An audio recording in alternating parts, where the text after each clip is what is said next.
உலகெங்கிலும் வாழும் இயற்கை உண்மை ஊடகம் பார்வையாளர்களுக்கு அன்பு வணக்கம். ராமலிங்கருக்கு வள்ளலார் என்று பெயர் ஏன் ஏற்பட்டது? திரு அருட்பிரகாச ராமலிங்க வள்ளல் பெருமானார் என்று அழைக்கப்படக்கூடிய ராமலிங்க அடிகளார், ராமலிங்க அடிகள், ராமலிங்க சுவாமிகள் என்றெல்லாம் பல்வேறு பெயர்களில் அழைக்கப்பட்டாலும் கூட, அவர் அப்படியெல்லாம் அழைக்கப்பட்டு வந்தாலும் கூட, இன்று உலகெங்கிலும் நிலைத்து நிற்கக்கூடிய ஒரு பெயர் வள்ளலார் என்பதுதான். இந்த கூகுள் இணையதளத்தில் போயிட்டு நீங்கள் வள்ளலார் என்று அல்லது ராமலிங்கர் அப்படின்னு போட்டால் வள்ளலார் என்று தான் வந்து நிற்கும். அந்த வள்ளலார் என்கிற பெயர்தான் உலகின் மூலை முடுக்கெல்லாம், இந்த பேரண்டத்தின் மூலை முடுக்கெல்லாம் பறந்து விரிந்து ஒலித்து கொண்டே இருக்கிறது. 150 ஆண்டுகள் கழித்தும் கூட ஒரு மகானை, ஒரு அருளாளரை பற்றி இத்தனை உரைகள், இத்தனை காணொளிகள், இத்தனை வாத விவாதங்கள், இத்தனை நினைவூட்டல்கள் நிகழ்ந்து கொண்டிருக்கிறது என்றால், அவர் மறைந்து விட்டார் என்று சொல்ல முடியுமா? அவர் இறந்து விட்டார் என்று சொல்ல முடியுமா? அவரை கொன்று விட்டார்கள் என்று சொல்ல முடியுமா? யார் அப்படி சொல்லுவாங்கன்னு பார்த்தீங்கன்னா, இந்த 2 விதமான கேட்டகரி இருக்கும். இந்த ஆன்மீகம் மெய்யியலை பற்றி ஒன்றுமே தெரியாதவர்கள், அவர்கள் அறியாமையில் இருக்கக்கூடியவர்கள். அடுத்தது இன்னும் நல்ல இந்த கடவுள் மறுப்பாளர்கள், மெய்ஞானிகளை பற்றி தூஷணம் பேசுவோர், வள்ளல் பெருமானார் சொல்லுவாங்க, இகழ்ந்து பேசுவோர், அருளாளர்களை பற்றி இகழ்ந்து பேசுவோர், சித்தர்களை பற்றி இகழ்ந்து பேசுவோர், தரக்குறைவாக பேசுவோர்லாம், இவன்லாம் நல்லா யாருன்னு கவனித்து பார்த்தீங்கன்னா, இந்த ஆன்மீக மெய்யியல் உலகத்துக்குள்ளே வந்துட்டு அவர்கள் எதிர்பார்த்தது கிடைக்காதனால விரக்தி அடைந்தவர்கள், மன உளைச்சலுக்கு ஆளானவர்கள், உளவியல் சிக்கலுக்கு ஆளானவர்கள். இவன்லாம் தான் நீங்கள் பார்த்தீங்கன்னா கடவுள் மறுப்பாளராக மாறி இருப்பான். ஞானிகளை பற்றி தவறாக பேசுவான், சித்தர்களை பற்றி தவறாக பேசுவான். ஏனென்றால் தான் எதிர்பார்க்கக்கூடிய ஒன்று அவனுக்கு அங்கே கிடைக்கலன்னு. முதல்ல ஆன்மீகத்தில் தான் எதிர்பார்க்கக்கூடிய என்று ஒன்று இருந்தாலே ஒன்றுமே கிடைக்காது. சுத்தமாக பிளாங்க் ஆயிரும். சரிங்களா? சுற்றிலும் எதுவுமே தெரியாது. தான், எனது என்கிற இந்த அகங்காரம் என்று சொல்லக்கூடியது இது வந்துருச்சுனாலே, நான், எனது, என்னுடைய என்கிற இதையெல்லாம் வந்துருச்சுனாலே ஆன்மீக மெய்யலுக்குள்ள கண் குருடாகிவிடும். சரிங்களா? அந்த ஒரு இருள் உலகத்திற்கு போன மாதிரி தான் இருக்குமே தவிர அருள் உலகத்திற்குள் போகவே முடியாது. இந்த அடிப்படை தெரியாமல் இவர்களெல்லாம் பார்த்தீங்கன்னா, நான் சொல்வதா சரி, எனக்கு எல்லாம் தெரியும், நான் சொல்கிறது தான் ஒரு தமிழ் விளக்கம், நான் சொல்கிறதா ஆன்மீகம், இந்த நான் சொல்வது எனக்கு எல்லாம் தெரியும், இந்த ஒரு அகங்காரம் இருக்குது பார்த்தீங்களா, இவர்களுக்கு ஆன்மீகமோ மெய்யியலோ சுட்டு போட்டாலும் வராது. அதே போல் அருளாளர்களுடைய ஆசையும் கிடைக்காது. நீங்கள் சித்தர் பெருமக்களை, நீங்கள் அவருடைய பாடல்களை, அவருடைய உபதேசங்களை நீங்கள் உணர்ந்து கொள்ள வேண்டுமேயானால் அவர்களுடைய அருள் வேண்டும். அதற்கு முதலில் இந்த நான், எனது, என்னுடைய, எனக்கெல்லாம் தெரியும் என்கிற இந்த அகங்காரத்தை முழுவதுமாக சும்மா பேச்சால் ஒழிக்கக்கூடாது. அதை விட்டு அகல வேண்டும். முழுமையாக அதை விட்டு அகன்று நின்றால்தான். எத்தனை அவமானம்னா என்ன? ஒருத்தர் ஐயோ நான் எப்படி இருந்தேன், என்னை பார்த்து ஒருத்தர் இப்படி சொல்லிட்டான் அப்படிங்கிற எண்ணம் வருதில்லை. ஒருவேளை நான் இப்படி ஆயிட்டனோ, என்னை பற்றி இவர்கள் இப்படி சொல்லுவார்களோ. மனிதனுடைய 199 விழுக்காடு கவலை, அச்சம், பயம் எல்லாம் பார்த்தீங்கன்னா அடுத்தவர்கள் என்ன சொல்லுவாங்களோ அப்படிங்கிறதா இருக்கும். இதெல்லாம் மெய்யியல்ல வேலைக்கே ஆகாது. காதருந்த ஊசியும் வாராதுகான் கடைவழிக்கே அப்படின்னு சொன்னவர் யாருன்னா, ஒரு வைர வியாபாரி. கப்பல் மூலமாக வெளிநாடுகளுக்கு சென்று வைரங்களை ஏற்றுமதி இறக்குமதி செய்யக்கூடிய அளவிற்கு வசதி படைத்தவராக இருந்த பட்டினத்து பெருமானார். காதருந்த ஊசியும் வாராதுகான் கடைவழிக்கேன்னா, காதில்லாத ஊசி அது கூட கடைசி உனக்கு வராதுடா அப்படின்னு சொல்லிட்டு எழுதி வச்சுட்டு கரும்பை எடுத்துக்கொண்டு திருவொற்றியூர் சென்றவர். அவர் அங்கே சென்று இறையோடு கலந்தவர் பெருமானார், பட்டினத்து பெருமானார். ஆக இப்படிப்பட்ட பெரும் பணக்காரர்களெல்லாம் ஞானியர்களாக மாறி, அருளாளர்களாக மாறி கோவணத்தை கட்டி கொண்டு நின்ற இடம்தான் இந்த ஆன்மீக மெய்யியல் இடம். இந்த இடத்துல எனக்கெல்லாம் தெரியும், நான் தான் அறிவாளி என்றெல்லாம் பேசிக்கொண்டு இந்த கட்டுரைகள் எழுதுபவர்கள், காணொலி இடக்கூடியவர்கள் எல்லாம், இந்த அரைவேக்காடுகள் எல்லாம், இவர்களுக்கு அடிப்படையிலேயே இந்த எண்ணம் இருக்கின்ற காரணத்தினால அந்த அருள் உலகத்தினுடைய கீற்றை கூட பார்க்க முடியாது. அதனால் இவங்கெல்லாம் என்ன ஆயிடுவாங்கன்னா, விரக்தியில் கடவுள் இல்லை, ஞானிகள் சொல்வது பொய், ராமலிங்க வள்ளலாரை கொண்டுட்டாங்க, எரிச்சிட்டாங்க என்றெல்லாம் இவர்கள் ஏன் இப்படி விரக்தியில் உளறுகிறார்கள் என்றால், இவர்களுக்கு இந்த அகங்காரம் உச்சத்தில் இருக்குது. இந்த ஒரு விவேக் திரைப்படத்தில் சொல்லுவார், விவேக் திரைப்படத்தினுடைய ஒரு நல்ல வசனத்தை நம்ம எடுத்துக்கலாம். என்ன சொல்லுவார்னா, இராணுவத்தில் அழிந்தவனை விட ஆணவத்தில் அழிந்தவன் தான் அதிகம்னு சொல்லுவார். அதுபோல் இவர்களெல்லாம் அகங்காரத்தில் ஆணவத்தில் அழிவதால் தான் மகான்களை பற்றியும் ஞானிகளை பற்றியும் சித்தர் பெருமான்களை பற்றியும் எல்லாம் தரக்குறைவாக இவர்கள் அவர்களை எடுத்துக்காட்டாக சாகா வரம் பெற்றவர்களை, சாகா கலை உலகுக்கு கற்றுக் கொடுத்தவர்களை, சாகா கல்வியை அளித்தவர்களை எல்லாம் அவரை எரிச்சிட்டாங்க, கொண்டுட்டாங்க, கொலை செய்து விட்டார்கள், தற்கொலை செய்து கொண்டார்கள் எல்லாம் சொல்கிறான்னா இவன் எந்த அளவுக்கு விரக்தியில் இருக்கான், எந்த அளவுக்கு அறியாமல் இருக்கிறான், எந்த அளவுக்கு தோல்வியினால் தோண்டு போய் கிடக்கிறான், எந்த அளவுக்கு மனசிக்கல் இருக்கிறான், எந்த அளவுக்கு உளவியல் சிக்கல் இருக்கான்னு தெரிஞ்சுக்கலாம். இப்போ இந்த 5ஆம் தமிழர் சங்கம் என்று சொல்லக்கூடிய இந்த கும்பல், இந்த கூட்டம் இப்படிப்பட்ட விரக்தியில் இருக்கக்கூடிய ஒரு கும்பல் தான். இவர்கள் ஆன்மீகத்தில் ஒரு நிலையும் எட்ட முடியாமல் ஏதோ ஒரு விரக்தியில் திரும்ப திரும்ப வரலாறுகளையும் தமிழை பிரித்து எழுதுவது போல தப்பாக தமிழை பிரித்து எழுதி, குறிப்பாக வள்ளல் என்பதற்கு இவர்கள் வள் கூட்டல் அல் என்று அல்லல் என்பதை போல இவர்களாக கற்பனை பண்ணிக்கிறான். ஸோ எவ்வளோ பெரிய என்ன சொல்கிறேன்ல, மாமா பிசுகோத்து பிம்பிளிக்கு பிலாபி என்று ஒரு திரைப்படத்திலே வரும். இவர்களுக்கு தான் திரைப்படம் ரொம்ப பிடிக்குமே, அதனால் அந்த எடுத்துக்காட்டே சொல்லலாம். அதில் தான் சொல்லுவார், கடைசியில் சொல்லுவாங்க, அடா எல்லாம் பைத்தியங்க அப்படின்னு சொல்லுவாங்கள்ல, அது போல தான். ஸோ இப்படிப்பட்ட பெரும் பைத்தியார கூட்டத்தில் மாட்டிட்டு கிடக்கிறோம்டா அப்படின்னு அண்ணன் சீமான் அவர்கள் கூட மேடையில் சொல்லுவாங்க. எனவே இப்படிப்பட்ட பைத்தியகார கும்பல்கள் இவர்களெல்லாம் மெய்யியல் ஆன்மீகத்திலே ஒரு அடி கூட முன்னேற முடியாமல் விரக்தி ஏற்பட்டவர்களாகவே நம்ம பார்க்கலாம். இப்போது வள்ளல் பெருமானார் அவருக்கு ஏன் அந்த வள்ளல் பெருமான் வள்ளலார் என்று பெயர் வந்தது அப்படிங்கிறத முதல்ல பார்க்கணும். முதல்ல இவர்கள் சொல்லக்கூடிய வள் கூட்டல் அல் என்பதே முதல்ல அபத்தமானது. இவங்க பார்த்திங்கன்னா இன்னும் கூட எனக்கு அந்த 5ஆம் தமிழர் சங்கத்தை பற்றி அவங்களாம் வாசித்ததே கிடையாது, நான் காணொலியெல்லாம் பார்த்தது கிடையாது. என்ன காரணம்னா 1-2 காணொலிகள் பார்த்தபோது அப்படியே ஒதுக்கி தள்ளிட்டு போயிட்டோம், இது சரியில்லைன்ட்டு. ஆனால் நமக்கு பின்னூட்டம் விடக்கூடிய அவர்கள் பின்பற்றாளர்கள் இருக்காங்க பார்த்திங்களா, அந்த 5ஆம் தமிழர் சங்கத்தினுடைய அறிவாளி ஜீவி அறிவு ஜீவி இருக்காங்கல்ல, அவரோட பின்பற்றாளர்களே பார்த்தாலே அப்போ அவன் எப்படிப்பட்ட ஆளாக இருப்பான்னு தெரிஞ்சுக்கலாம். ஸோ இப்படி இவர்கள் எல்லாமே அபத்தமாக வாய்க்கு வந்ததெல்லாம், மனதில் தோன்றுவதெல்லாம் ஒரு அரைவேக்காட்டுத்தனமாகவே இவர்கள் மொழிபெயர்த்து கொண்டு கற்பனை செய்து கொண்டு திரிகிறான்னு பார்க்குறோம். இப்போது ராமலிங்க வள்ளல் பெருமானாருக்கு வள்ளலார் அப்படின்னு ஏன் பெயர்னா, வள்ளல் அப்படின்னா என்ன அப்படிங்கிற பொருளை நம்ம முதல்ல தமிழ் அகராதிலேயே நம்ம முதல்ல பார்த்துக்கலாம். தமிழ் அகராதியில் வள்ளல் என்கிற சொல் பார்த்திங்கன்னா கடையேழு வள்ளல்கள் அப்படிங்கிறது நமக்கு நம்முடைய தமிழர் தமிழ் இலக்கியங்களில் இந்த 7 வள்ளல்கள் பற்றி சொல்லப்பட்டிருக்கு. இவர்களை எப்படிப்பட்ட வள்ளலாக இருந்திருக்காங்க? மயிலுக்கு போர்வை கொடுத்தவன், அதே போல் முல்லைக்கு தேர் கொடுத்தவன், இவங்கள் எல்லாமே வள்ளல் என்று அழைக்கிறோம். காரணம் என்னென்னா, வள்ளல் என்றால் பிறருக்கு அள்ளி கொடுப்பவர் என்று பொருள். இதில் ஒருவர் தமக்கு உதவி கேட்டு வந்தவர்களுக்கு உதவி செய்யக்கூடிய ஒரு வள்ளல், இது ஒரு ரகமாக பிரிக்கிறாங்க. அடுத்தது குறிப்பறிந்து உதவக்கூடியவர்களை அந்த வள்ளல் தன்மையில் மிக உயரிய தன்மையாக பார்க்குறாங்க. ஒருத்தர் கேட்பதற்கு தயக்கமாக இருக்கும், ஆனால் அவர்கள் குறிப்பறிந்து அவர்களுக்கு என்ன உதவி தேவையோ அதை வாரி வழங்கக்கூடிய வள்ளல் என்பது 2வது உயர் ரகமாகவே நம்ம தமிழ் தொல் இலக்கியங்களில் பார்க்கப்பட்டிருக்கிறது, புகழப்பட்டிருக்கிறது. அந்த வகையில் பார்த்திங்கன்னா வள்ளல் என்கிற சொல்லு பார்த்திங்கன்னா இதற்கு இது ஆண் சொல். வள்ளல் என்பது ஆண் சொல். இது நீங்கள் நான் சொன்னால் கற்பனையெல்லாம் சொல்லலை, நீங்கள் வேணால் கூகுள் பண்ணியே பார்த்துக்குங்க. இதற்கு பெண் சொல் பார்த்திங்கன்னா வள்ளி.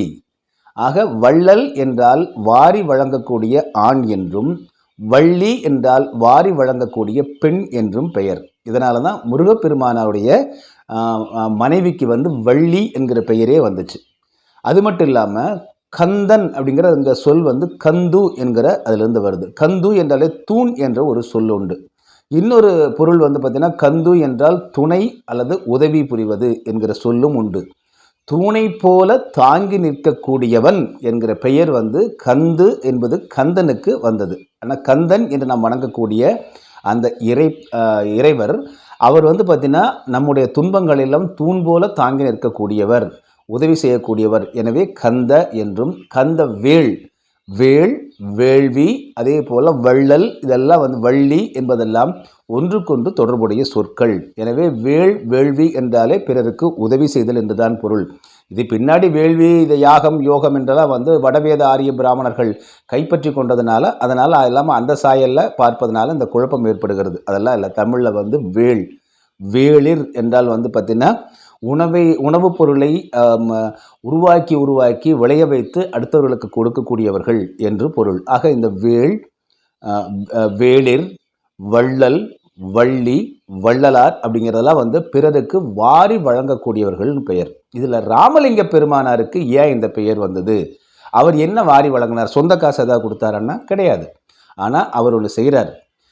எந்த இடத்திலுமே தனக்கென்று அவர் வந்து எதையுமே சேமித்து வைத்து கொண்டதில்லை.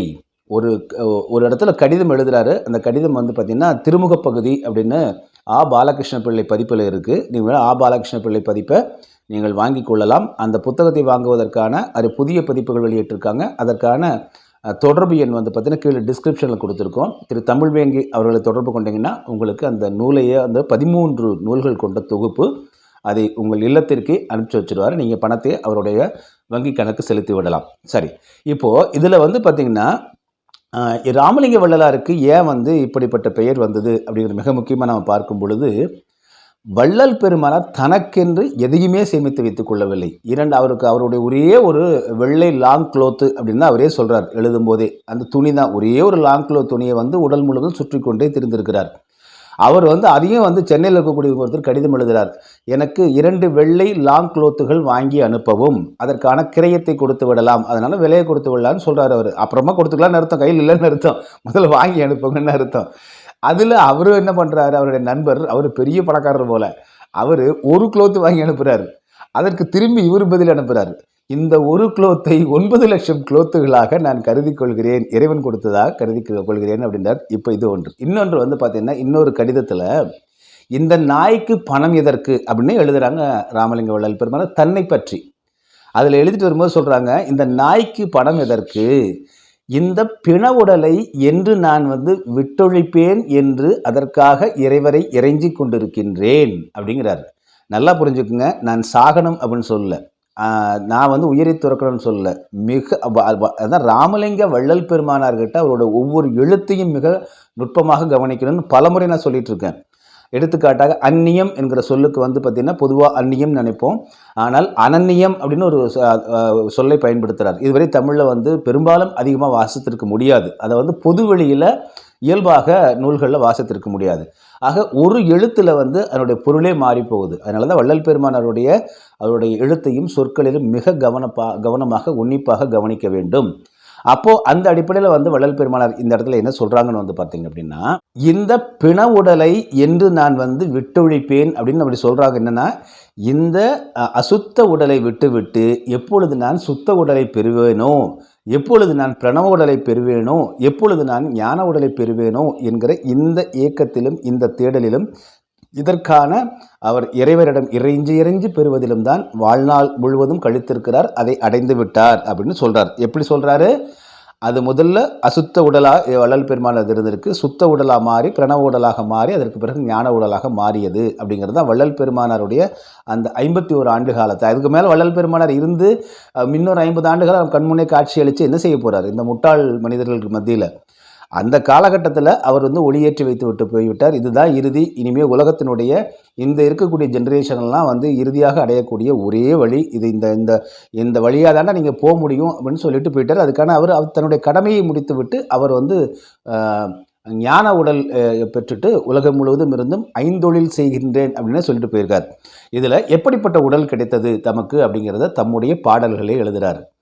காற்றாலே, புவியாலே, ககன மதனாலே, கனலாலே, புனலாலே, கதிராதியாலே, கூற்றாலே, பிணியாலே, கொலை கருவியாலே, கோளாலே, பிற இயற்றும் கொடுஞ்செயல்களாலே, வேற்றாலே எஞ்ஞான்றும் அழியாதே விளங்கும் மெய்யளிக்க வேண்டுமென்றேன், விரைந்தளித்தான் எனக்கே, ஏற்றாலே இழிவனநீர் நினையாதீர் உலகீர், எந்தை அருட்பெருஞ்சோதி இறைவனை சார்வீரே அப்படிங்கிறார். ஒட்டு மொத்தமாக ராமலிங்க வள்ளல் பெருமானார் வந்து அவர் அடைந்த நிலை என்ன என்பதை இந்த பாடலில் சொல்லிட்டார். என்ன சொல்கிறாரு? காற்றாலே, காற்றினாலையும், புவியாலே என்றால் புவி அப்படின்னா பூமியினால் ஏற்படக்கூடிய இயற்கை சீற்றங்கள் உள்ளிட்ட பல்வேறு சீற்றங்களால், காற்றாலனா புயல் காற்று உள்ளிட்ட அசுத்த காற்று அது போன்ற காற்றாலையும், ககன மதனாலே அப்படின்னாலே பொதுவாக உலகம் அதனாலேயும், கனலாலே அப்படின்னா நெருப்பால், புனலாலேல நீரால், கதிராதியாலேனா உங்களுக்கு கதிர்வீச்சுகள் உள்ளிட்ட அதனால், கூற்றாலே அப்படின்னா இறப்பு, கூற்று அப்படின்னாலே உங்களுக்கு இறப்பு என்னும் மரணம் பெயர் கூற்றாலே, பிணியாலே நோயினால், கொலைக்கருவியால் இது கொலைக்கருவி கொண்டு என்னை குத்தி கொண்டுடலாம். இந்த லூசு பசங்கள்லாம் பேசிட்டு இருக்காங்க வந்து பார்த்திங்கன்னா, இந்த காணொலிகளில் 5ஆம் தமிழர் சங்கம் போன்ற இந்த பைத்தியகார கூட்டமெல்லாம் சொல்லுது வந்து பார்த்திங்கன்னா, வள்ளலாரை எரித்து கொண்டு விட்டார்கள், அதை வந்து அவரை வந்து அப்படி கொண்டு விட்டாங்கன்னு சொல்கிறாரு பாருங்க. கொலைக்கருவியாலே, எந்த விதமான கொலைக்கருவியாலும், அதே போல் கோளாலே, கோள்களுடைய நகர்வுகள் காரணத்தினால, அதனாலே, பிற ஏற்றும் கொடுஞ்செயல்களாலே, இதெல்லாம் இல்லாமல் பிற கொடுஞ்செயல்களாலே, வேற்றாலே எஞ்ஞான்றும் அழியாதே விளங்கும், எதனாலையும் எந்தவித காரணத்தை கொண்டும் அழியாத மெய் அளிக்க வேண்டுமென்றேன். அப்படிப்பட்ட உடலை அளிக்க வேண்டும் என்று இறைவனிடம் வேண்டினேன். விரைந்தளித்தான் எனக்கே, கேட்டோன்னா கொடுத்துட்டான் அப்படின்றார். நான் இதை கேட்டேன் அந்த இறைவர்கிட்ட, கேட்ட உடனே கொடுத்துட்டான். எப்போ கேட்குறாரு? அதற்கு முன்பு அசுத்த தேகத்தில் இருக்கார். அப்போ வந்து புலம்புறார், எனக்கு வந்து இந்த உடலை எப்போ விடுவேன்னு. ஆனால் அது எப்படி கேட்க வேண்டும் இறைவரிடம், எந்த நிலையில் கேட்க வேண்டும், அது அப்படி அந்த நிலையை அடைந்து அவர் கேட்ட உடனே கொடுத்துட்டாங்க. மெய்யளிக்க வேண்டுமென்றேன், விரைந்தளித்தான் எனக்கு. ஏற்றாலே இழிவர நீர் நினையாதிர் உலகீர். எனவே இதை வந்து இழிவுன்னு நினைச்சிடாதப்பா இந்த உடம்ப. எந்தை அருட்பெருஞ்சோதி இறைவனை சார்வீரே, எம்முடைய அந்த அருட்பெருஞ்சோதியாக இறைவரை வந்து நீங்கள் சார்ந்து நின்று அவரிடம் இந்த உடலையே, இந்த உலகத்தை பற்றி நீ தப்பாக நினைக்காம அதை உண்மையாக நினைத்து இறைவரிடம் இறைஞ்சினா இந்த நிலையை அடையலாம். இதுதான் சாகா நிலை அப்படின்னு சொல்கிறார் ராமலிங்க வள்ளல் பெருமானார். இதில் இவரைத்தான் வந்து இவனுங்க இந்த பைத்தியக்காரனுங்க, இந்த லூசு பசங்க என்ன சொல்கிறானுங்க, அவர் அப்படி ஆகிட்டார் இப்படி ஆகிட்டாருன்னா காணொலி போடுறான்னு கட்டுரையிடுறான்னு வச்சுக்கோங்களேன். அதுக்கு அடுத்தது பாருங்கள், அருட்பெருஞ்சோதி மருந்து என்னை ஐந்தொழில் செய்தற்கழித்த மருந்து, சாகாத நல்வரம் தந்த மருந்து, சிற்சபையும் பொற்சபையும் சொந்தமெனதாச்சு, தேவர்களும் மூவர்களும் பேசுவதின் பேச்சு, சித்தர்களும் முத்தர்களும் பேசுவதின் பேச்சு அப்படின்றாங்க. அடுத்தது பாருங்க, அடிமுடியை கண்டோம் என்று சின்னம் பிடி, அருளமுதம் உண்டோம் என்று சின்னம் பிடி அப்படின்னாங்க. அடிமுடினா இறைவனுடைய அடியை முடியும் காண முடியாமல் இந்த பிரம்மா விஷ்ணுவெல்லாம் தவிச்சு திண்டாண்டாங்க பார்த்தீங்களா, போங்கடா அப்படின்னு சொல்லிட்டு நான் வந்து அந்த அடிமுடியை பார்த்துட்டேன் அப்படின்னு ராமலிங்க வள்ளல் பெருமானார் சொல்கிறாங்க. அடுத்ததாக அருளமுதம் உண்டோம் என்று சின்னம் பிடி. அருளமுதம்னா இந்த தலைக்குள் திருநீர் அப்படிங்கிற ஒரு சொல் வந்து பார்த்திங்கன்னா வெளியே தடவர திருநீர் இல்லை. திருநீர் என்றால் இறைவனுடைய நீர் என்று பொருள். அது தலைக்குள் சுரக்கும் என்பது சித்தரியலில் வந்து மிக முக்கியமான ஒன்று. அது அமிர்தம் அமுதம் என்று அதைத்தான் அழைக்கப்படுது. இந்த அமுதம் சுரக்க தொடங்கிவிட்டால் அதற்கு பிறகு அவருக்கு வந்து நீர் அருந்த வேண்டியதில்லை, உணவு அருந்த வேண்டியதில்லை. நீரும் உணவும் வந்து அருந்த வேண்டிய இன்டேக் எதுவுமே தேவையில்லாத போது அதற்கு பிறகு சலம் மலம் என்று சொல்லக்கூடிய யூரினோ மோஷனோ எதுவும் வராது, வியர்வை வராது, அது சுத்த உடலாக மாறிவிடும். அதைத்தான் சொல்கிறார், அடிமுடியை கண்டோம் என்று சின்னம்பிடி, அருளமுதம் உண்டோம் என்று சின்னம்பிடி. அருளமுதத்தை நான் உண்டுட்டேன்டா அப்படின்னு சொல்கிறார். அதுக்கப்புறம் சொல்கிறாரு, வேகாத காலுணர்ந்து சின்னம்பிடி, சாகா தலையெறிந்து சின்னம்படி, சாகாத கல்வி கற்று சின்னம்பிடி அப்படின்னு ராமலிங்க வள்ளல் பெருமானார் பாடுறாங்க. மீதான நிலையேறி சின்னம்பிடி, வெட்ட வெளி நடு நின்று சின்னம்பிடி அப்படின்ட்டாங்க. இதற்கு மேலே வந்து ராமலிங்க வள்ளல் பெருமானார் என்ன சொல்ல முடியும்டா, தயவு செய்து வாசித்து அந்த அருள்நிலையை பற்றி உணர்ந்து கொள்ளுங்கடா, அறியாமையில் தெரியக்கூடிய வெட்டி முண்டங்களா அப்படின்னு அவர்களுடைய திட்டம் தோன்றுகிறது. அடுத்தது, பொத்திய மலப்பினி புழுக்குரம்பிதான் சித்தியால் சுத்த சன்மார்க்க சேர்ப்பினால் நித்தியமாகியே நிகழும் என்பது சத்தியம் சத்தியம் சகத்துளிரே.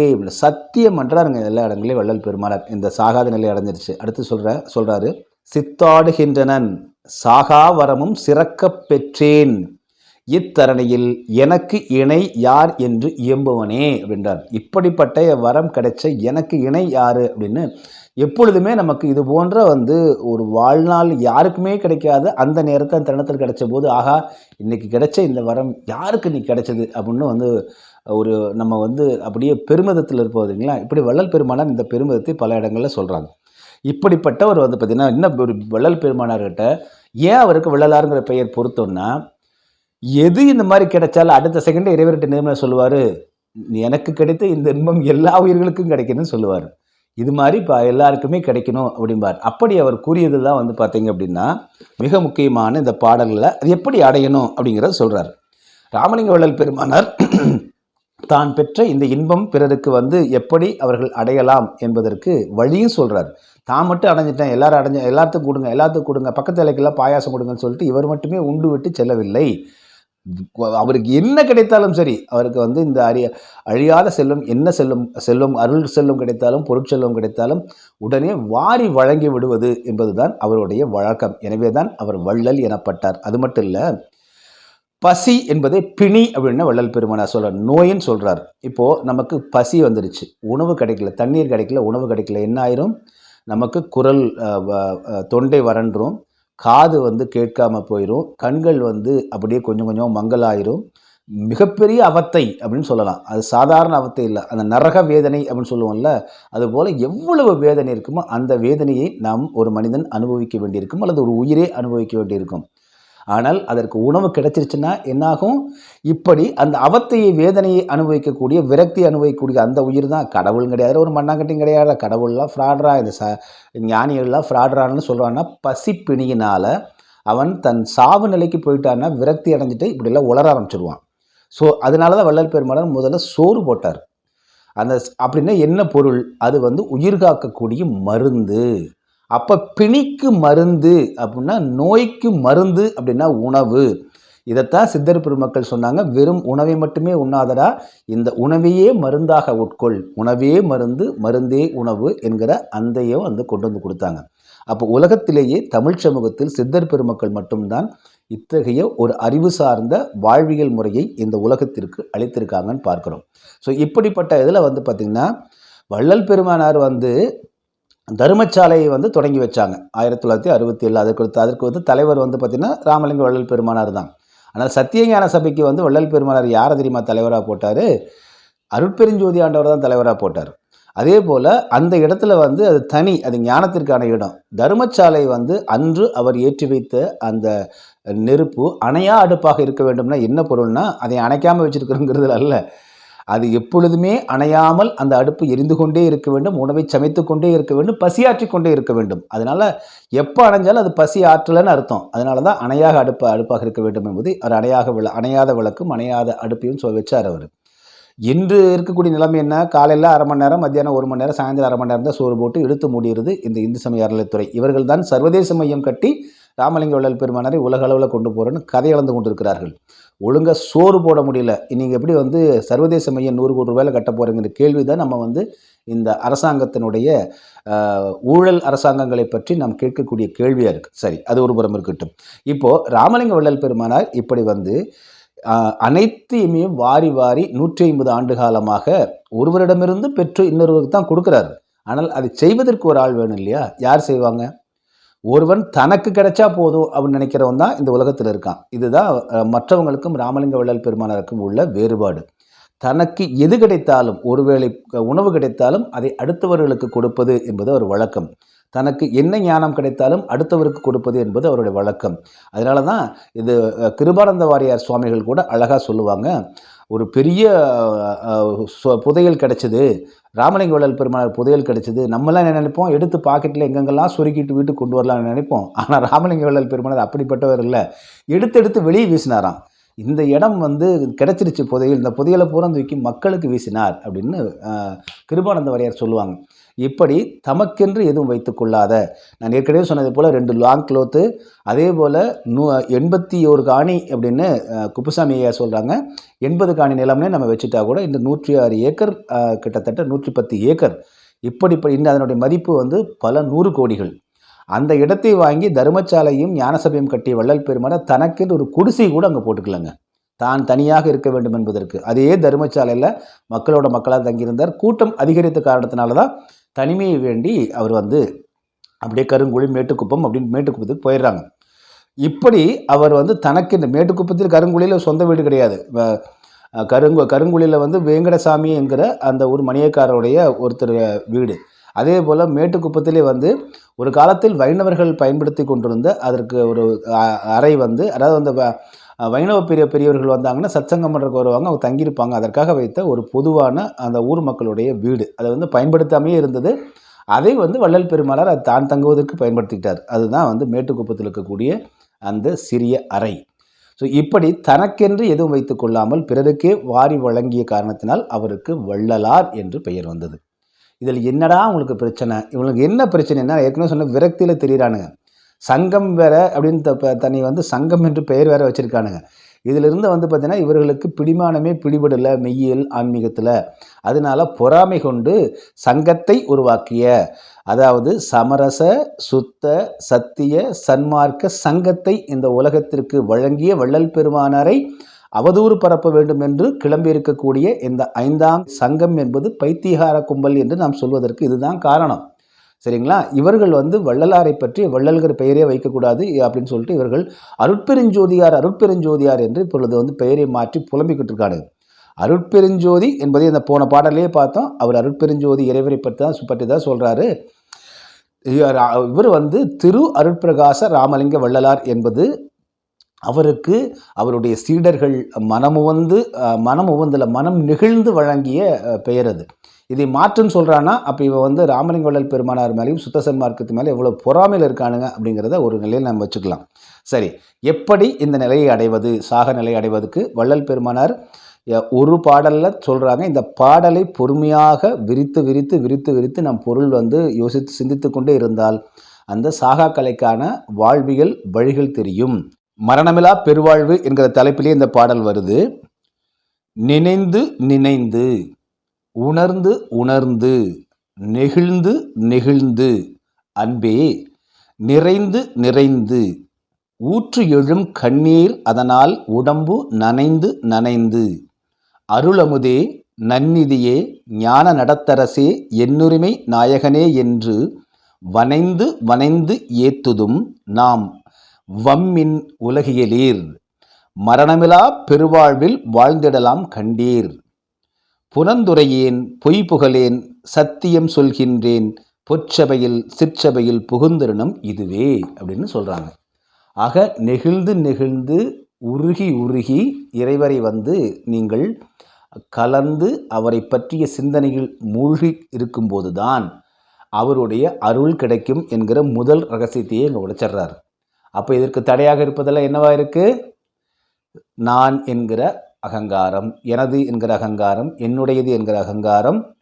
இந்த உலகத்தில் அடுத்தவன் என்ன சொல்லுவானோ, அடுத்தவர்களுக்காக வாழ்கிறது, பக்கத்து வீட்டுக்காரனுக்காக பெருமையோடு வாழ்கிறது, எதிர்த்து வீட்டுக்காரனுக்கு பெருமையோடு வாழ்கிறது, அவர்கள் வந்து நம்மை அவமானப்படுத்தி விட்டால் அவமானமாக நினைப்பது, இப்படி ஒட்டுமொத்தமாக உலகத்தில் அடுத்தவனுக்காகவே வாழ்ந்து செத்து போகிறான் பார்த்தீங்களா? அந்த நிலையிலேருந்து வரணும். அதுக்கு அடுத்தது சாதியை விட்டொழிக்க வேண்டும், சமயத்தை விட்டொழிக்க வேண்டும், மதத்தை விட்டொழிக்க வேண்டும், குலத்தை விட்டொழிக்க வேண்டும், அதே போல் கோத்திரத்தை விட்டொழிக்க வேண்டும், ஆசிரமத்தை விட்டொழிக்க வேண்டும், வருணத்தை விட்டொழிக்க வேண்டும், இந்த ஆண் பெண் என்கிற பேதத்தையும் வேறுபாட்டையும் விட்டொழிக்க வேண்டும் அப்படின்னு வள்ளல் பெருமானார் சொல்கிறார். இவற்றையெல்லாம் விட்டதனால் நான் பெருத்த லாபத்தை அடைந்தேன், நீங்களும் அப்படி விட்டுட்டு இந்த சுத்த சன்மார்க்கத்தை நோக்கி வாங்கப்பா அப்படின்றார்.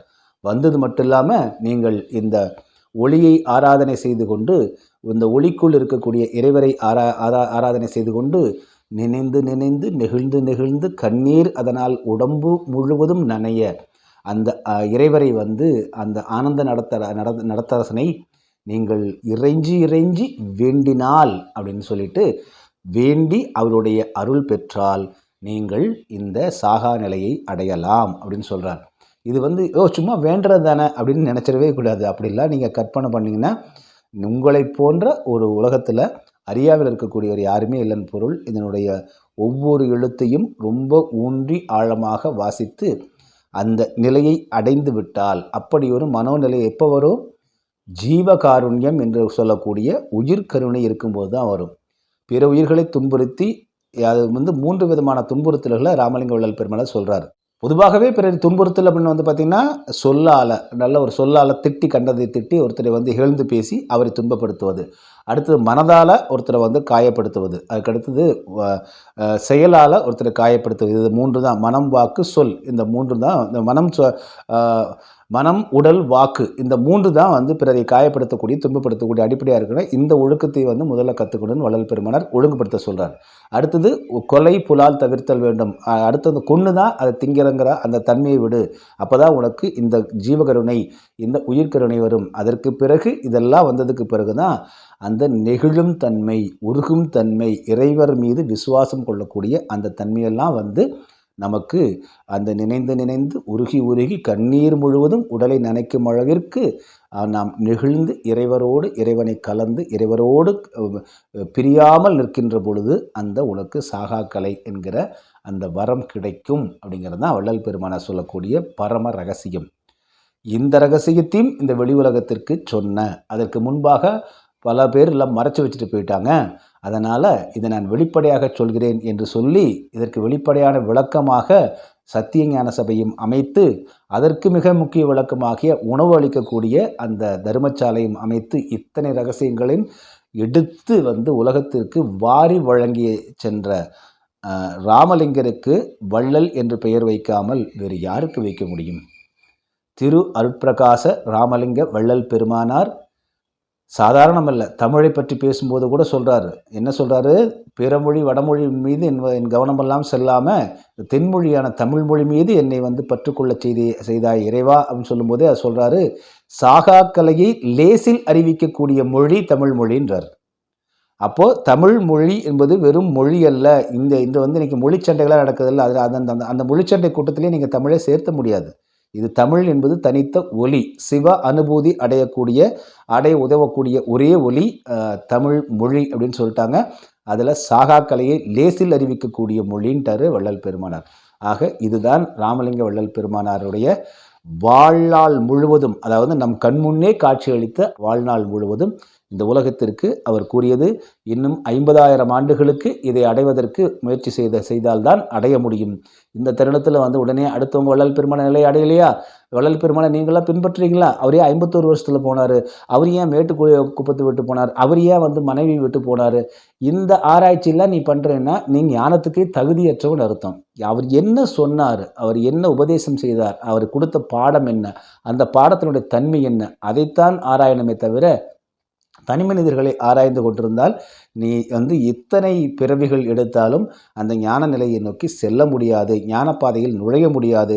அதுவரையிலும் இப்படி விரக்தியில் வெந்து நொந்து நூலாகி நூடுல்ஸ் ஆகி அப்படியே கடந்துருக்க வேண்டியதான்.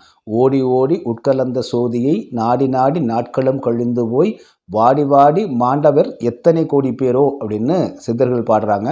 அப்படி அந்த அருட்சோதியை அடைந்து அதை அடையும் வழியும் காட்டியவர் வள்ளல் பெருமானார். சித்தர்களுக்கெல்லாம் சித்தர் வள்ளல் பெருமானார் என்பதை உணர்ந்து கொள்ள வேண்டும். மீண்டும் மற்றொரு காணொளியில் உங்களை சந்திக்கிறேன். அதுவரை நன்றி, அன்பு, வணக்கம். டிஎன்டிவி தமிழ் ஊடகம், தனித்துவமான தமிழ் ஊடகம்.